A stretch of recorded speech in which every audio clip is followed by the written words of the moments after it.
Hi student. तो fibre optics के अंतर्गत हमें आज पढ़ना है क्रांतिक कोण तथा पूर्ण आंतरिक परावर्तन। तो क्रांतिक कोण क्या होता है और पूर्ण आंतरिक परावर्तन क्या होता है, यानी कि टोटल इंटरफेरेंस, रिफ्लेक्शन और क्रिटिकल एंगल। देखिए, जो फाइबर ऑप्टिक्स होता है वो वर्क इन्हीं दो चीज़ों पर करता है, यानी कि पूर्ण आंतरिक परावर्तन के कारण ही क्या होता है, ये सूचनाओं को इधर से उधर प्रकाश के वेग से ट्रांसफ़र कर सकता है। जब कोई प्रकाश किरण P और छोटे आपतन कोण I पर संगन माध्यम ND से विरल माध्यम NR में जाती है तो अपवर्तन कोण R का मान आपतन कोण I से बड़ा होने के कारण विरल माध्यम में प्रकाश किरण OQ अविलंब ON से दूर हट जाती है तथा आंशिक परावर्तन के कारण एक क्षीण आंतरिक किरण OR भी संगन माध्यम में उपस्थित हो जाती है। चित्र 7.15 किरण 1 आप देख सकते हैं, आपतन कोण I का मान बढ़ाते जाने पर अपवर्तन कोण R का मान भी बढ़ता जाता है तथा एक निश्चित आपतन कोण IC जिसे क्रांतिक कोण कहते हैं पर अपवर्तन कोण R का मान 90 डिग्री हो जाता है। तो आपतन कोण मतलब देखिए, क्रांतिक कोण किसे कहते हैं, जिसे क्रांतिक कोण कहते हैं। IC क्या है? क्रांतिक कोण जिस पर अपवर्तन कोण 90 डिग्री हो जाए, जिस पर अपवर्तन कोण कितना हो जाए, 90 डिग्री, ठीक है। वह आपतन कोण जिस पर अपवर्तन कोण 90 डिग्री हो जाता है उसको हम क्रांतिक कोण कहते हैं।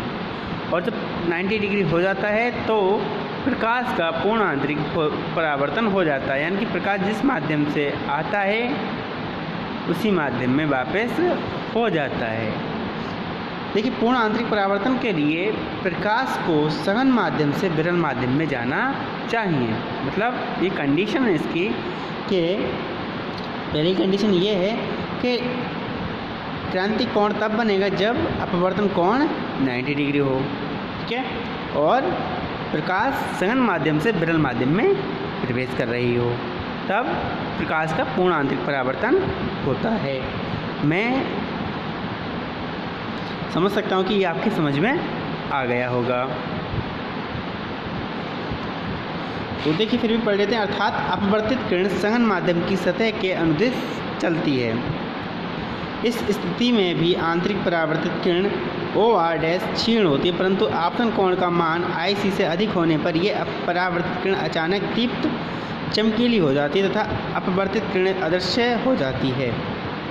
इस स्थिति में सघन माध्यम में आपतित संपूर्ण प्रकाश दोनों माध्यमों के अंतरपृष्ठ सघन माध्यम की सीमा से परावर्तन के नियम के अनुसार होकर सघन माध्यम में ही वापस लौट आती है। इस घटना को प्रकाश का पूर्ण आंतरिक परावर्तन कहते हैं। इस स्थिति में अपवर्तन नहीं होता। तो बात समझ में आ गई है। देखिए, हम क्या कर रहे हैं, यहाँ से सघन माध्यम से कोई प्रकाश की किरण जा रही है तो ये रिफ्लेक्शन के बाद यानी कि अपवर्तन के बाद R एंगल बना रही है। फिर हम क्या करते हैं, इस एंगल को बढ़ाते जाते हैं, इतना बढ़ा देते हैं कि प्रकाश की किरण 90 डिग्री पर मुड़ जाए। तब अपवर्तन के पश्चात क्या हो जाए, 90 डिग्री पर मुड़ जाती है तो R का मान 90 डिग्री होता है। तो IC क्या होगा, IC is greater than always 90 degree. क्रांतिक कोण क्या हो जाएगा, यहाँ पर I=C, अब यहाँ पर क्या हो जाएगा, I is greater than C, और प्रकाश की किरण अब क्या हो जाएगी, अपवर्तित ना होकर परावर्तित हो जाएगी। तो इसको बोलते हैं प्रकाश का पूर्ण आंतरिक परावर्तन, total interference reflection, total internal reflection, ठीक है। तो यानी कि total reflection of a beam of light at the interference of one medium and another medium of lower refractive index when the angle of incidence to the second medium exceeds a specific critical angle. Here DNR is equal to sin IC upon sin 90 degree is equal to sin IC, because 1 and 2 is equal to DNR denser यानी कि सघन medium है, R rare विरल है, ठीक है, या 1/R&D equal to sign IC। इसको आप पढ़ लें, ठीक है। ये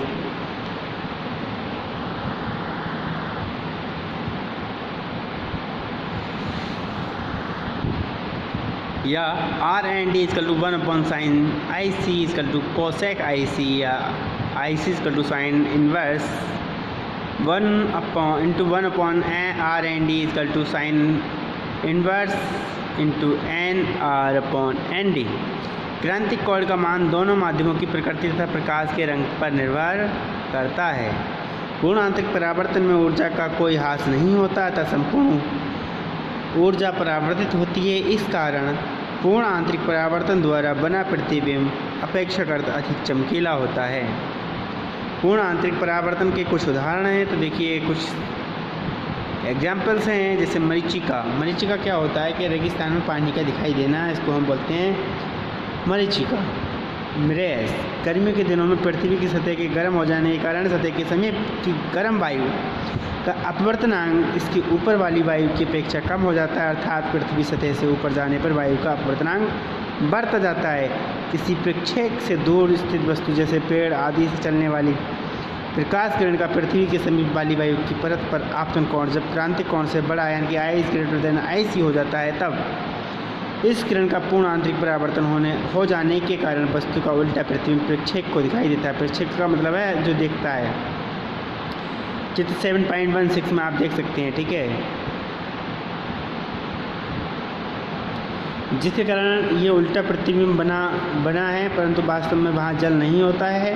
इस घटना को मरीचिका कहते हैं। इसी प्रकार ठंडे प्रदेशों में उन्मरीचिका लूमिंग की घटना होती है। हीरे का चमकना, जल के अंदर वायु के बुलबुले का चमकना आदि पूर्ण आंतरिक परावर्तन की घटनाएं हैं। प्रकाशीय तंतु, देखिए ऑप्टिकल फाइबर में पूर्ण आंतरिक परावर्तन क्रिया द्वारा सूचना संदेशों को एक स्थान से दूसरे स्थान तक अति तीव्र गति से तथा बिना किसी डेटा हानि के प्रेषित किया जाता है। तो फाइबर ऑप्टिक्स बहुत ही ज़्यादा इम्पोर्टेंट है और हम उसी को पढ़ रहे हैं। और ये किस पर कार्य करता है? ये फाइबर ऑप्टिक्स टोटल इंटरफेरेंस पर वर्क करता है, इंटरनल रिफ्लेक्शन पर वर्क करता है। टोटल इंटरनल रिफ्लेक्शन पर ये वर्क करता है। कौन? Fibre optics. फाइबर ऑप्टिक्स संचार प्रौद्योगिकी यानी कम्युनिकेशन टेक्नोलॉजी का एक वह सिद्धांत है जिसमें संकेत भेजने के लिए कांच या प्लास्टिक फाइबर प्रयुक्त किए जाते हैं। सन 1976 में सर्वप्रथम अमेरिका में संकेत भेजने के लिए फाइबर का प्रयोग किया गया था। फाइबर ऑप्टिक्स पूर्ण आंतरिक परावर्तन के सिद्धांत पर आधारित है। क्या है? A waveguide through which light can be transmitted with very little leakage through the side walls.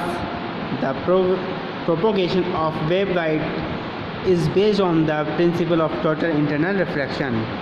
Optical fibre की स्ट्रक्चर देख सकते हैं आप।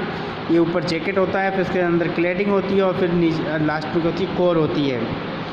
तो ये एक ऐसा रेशा होता है जिसके द्वारा सूचना संकेत को एक स्थान से दूसरे स्थान तक बिना किसी डेटा हानि के भेजा जा सकता है। आजकल ऑप्टिकल फाइबर का प्रयोग सूचना प्रौद्योगिकी के कई भागों में बहुतायत से किया जा रहा है। जिस चित्र 7.17 के अनुसार ऑप्टिकल फाइबर के प्रमुख भागों का विवरण निम्नवत है। तो ये आपको देख सकते हैं, ये जैकेट होता है, ये क्लैडिंग होता है और ये कोर होता है। ऑप्टिकल फाइबर की स्ट्रक्चर रही है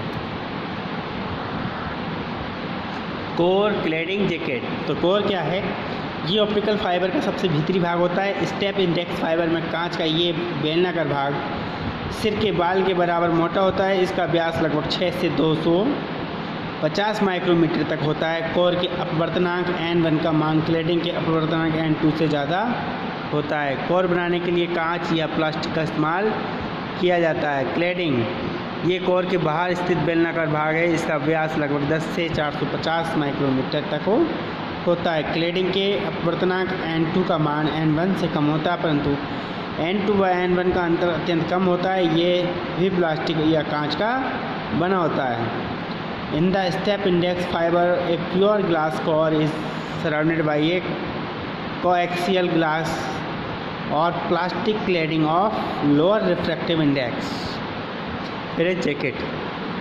ऑप्टिकल फाइबर में कोर एवं क्लैडिंग की सुरक्षा के लिए प्लास्टिक के बाह्य मजबूत आवरण होता है, जिसे हम क्या कहते हैं? क्लैडिंग जैकेट कहते हैं। Jacket, cladding, core. Cladding, jacket, core मतलब इस तरीके से स्ट्रक्चर होती है। ऑप्टिकल फाइबर का अनुप्रस्थ काट है, क्रॉस सेक्शन एरिया है ये। ऑप्टिकल फाइबर का लंबाई के अनुप्रस्थ काट है, मतलब ये लॉन्गिट्यूडनल हो जाएगा। ऑप्टिकल फाइबर का सिद्धांत यानी कि प्रिंसिपल ऑफ ऑप्टिकल फाइबर।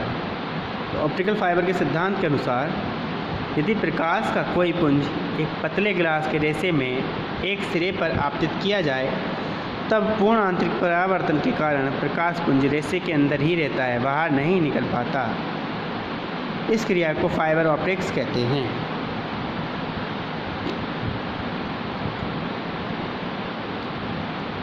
तो ये आप समझ सकते हैं। सूचना को ऑप्टिकल फाइबर में इलेक्ट्रिक सिग्नल के रूप में पूर्ण आंतरिक परावर्तन द्वारा दूर तक भेजने के लिए दृश्य व इंफ्रारेड तरंगों का प्रयोग किया जाता है। प्लास्टिक ऑप्टिकल फाइबर द्वारा कम दूरी तक सिग्नल भेजने के लिए दृश्य तरंगों का उपयोग किया जाता है। ऑप्टिकल फाइबर जितना पतला होता है उसकी दक्षता उतनी ही अधिक होती है। पूर्ण आंतरिक परावर्तन के कारण यदि ऑप्टिकल फाइबर को मोड़ भी दिया जाए तो भी प्रकाश दीवारों से बाहर नहीं जाता। तो ये है पूर्ण आंतरिक परावर्तन ऑप्टिकल फाइबर में प्रकाश का संचरण। कोर से प्रकाश किरण चलती है, फिर ये कोर से टकराती है, फिर कोर से फिर इस पर आती है। इस प्रकार से ये आगे पीछे होती जाती है। The interference between core and cladding acts as a cylindrical mirror at which total internal reflection takes place. This structure enables a beam of light to travel through many kilometers of fiber.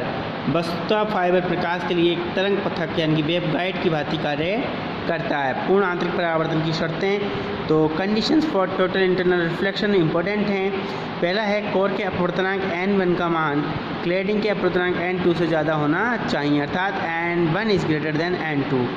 Refractive index of the core material should be much more than refractive index of the cladding material. Core cladding अंतर पृष्ठ पर आपतन कोण phi का मान क्रांतिक कोण सी से ज़्यादा होना चाहिए, अर्थात फाई इज ग्रेटर देन और इक्वल टू सी। तो क्रांतिक कोण के बराबर या उससे ज़्यादा होना चाहिए।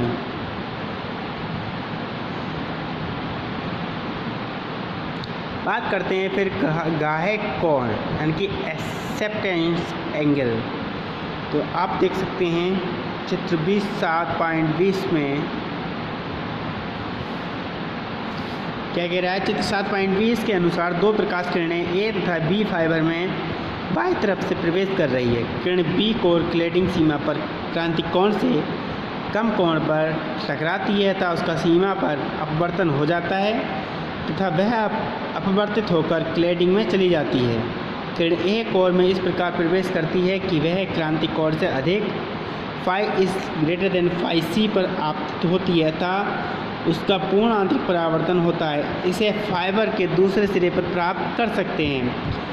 इस किरण की संपूर्ण ऊर्जा कोर की लंबाई के अनुदेश अंदर ही रहती है तथा उसका कोई भी अंश किसी भी परावर्तन पर बाहर नहीं जाता। माना किरण ए वायु एवं कोर बाउंड्री पर कोर अक्ष से θ0 कोर पर आपतित होती है। चूँकि कोर का अपवर्तनांक n1 वायु के अपवर्तनांक n0 से अधिक है, अतः ये अविलंब की ओर झुकती हुई कोर क्लैडिंग बाउंड्री पर नॉर्मल से फाई कोर पर आपतित होती है। अतः चित्र 7.20 से आप समझ सकते हैं यहाँ पर, ठीक है। प्रकाश की किरण चलती है थीटा एंगल पर, फाई एंगल बनता है यहाँ से θ2, इतना एंगल फाई होता है, ये θ1, ये θ2, ये θ0 और फिर ये वाला एंगल कितना होता है फाई। इस प्रकार से क्या होता रहता है, इसका टोटल इंटरनल रिफ्लेक्शन होता रहता है। देखिए स्नेल के नियम के अनुसार क्या होगा, n0 साइन थीटा या 0 इक्वल टू n1 साइन θ1 या n0 sine theta equal 0 equal to n1 sine 90 degree minus phi या n0 sine θ0 equal to n1 cos phi. पूर्ण आंतरिक परावर्तन के लिए कोण फाई का मान क्रांतिक कोण फाई सी से अधिक होना आवश्यक है। चूँकि कोण फाई सी कोर अपवर्तनांक n1 तथा क्लैडिंग अपवर्तनांक n2 बाउंड्री के लिए क्रांतिक कोण है, अतः n1 sine phi c equal to n2 sine 90 degree sine phi c equal to n2 upon n1। इसलिए चूँकि cos phi c equal to √1 sine square phi c या √1 minus into n2 upon n1 का whole square cos phi c equal to √n1 का square minus n2 का square upon n1। तो समीकरण 1 से क्रांतिक कोण पर आपतन कोण के लिए n0 sine theta 0 maximum n equal to n1 cos phi c. समीकरण 2 से मान रखने पर sine theta 0 maximum equal to n1 upon n0 multiply √n1 का होल स्क्वायर माइनस n2 का स्क्वायर अपॉन n1 या theta 0 maximum equal to sine -1 √n1 का square minus n2 का स्क्वायर अपॉन n0। आपतन कोण थीटा 0 का ये अधिकतम मान है, अर्थात जो तरंगें कोर पर इस कोर से कम पर आपतित होती हैं वे कोर की लेटिंग बाउंड्री पर पूर्ण आंतरिक परावर्तित होती हैं तथा निरंतर परावर्तन के कारण कोर की लंबाई के अनुदेश चलती हैं। इसे ग्राह्य कोण कहते हैं। इसे क्या कहते हैं? ग्राह्य कोण कहते हैं। तो आज के लेक्चर में बस इतना ही। Thank you. जय हिंद।